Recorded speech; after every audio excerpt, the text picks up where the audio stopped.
এনামুল হকের অসাধারণ পারফরমেন্সও শেষ পর্যন্ত জয়ের বন্দরে পৌঁছতে পারল না দুর্বার রাজশাহী। খুলনার বিপক্ষে জিততে পারলেই প্লে অফের রেসে অনেকটা এগিয়ে যেত এনামুল হক বিজয়ের দল। তবে শেষ হাসি আসলো মেহেদী হাসান মিরাজের খুলনা টাইগার্স।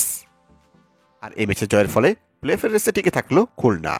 তো চলুন দেখে নেই বিপিএল 26তম ম্যাচ শেষে পয়েন্ট টেবিলে কোন দল কোথায় অবস্থান করছে।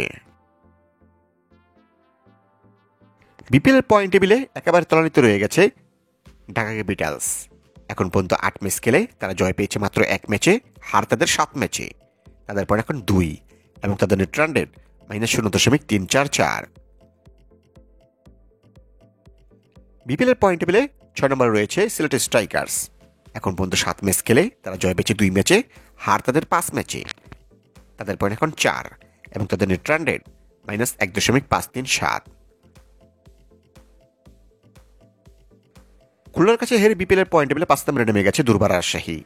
এখন পর্যন্ত 8 ম্যাচ খেলে তারা জয় পেয়েছে 3 ম্যাচে, হার তাদের 5 ম্যাচে। তাদের পয়েন্ট এখন 6 এবং তাদের নেট রান রেট -1.208। রাজশাহীকে হারিয়ে পয়েন্ট টেবিলে 4 নম্বরে উঠে এসেছে মিরাজের খুলনা টাইগার্স। এখন পর্যন্ত 7 ম্যাচ খেলে তারা জয় পেয়েছে 3 ম্যাচে, হার তাদের 4 ম্যাচে। তাদের পয়েন্ট 6 এবং তাদের নেট রান রেট -0.0179।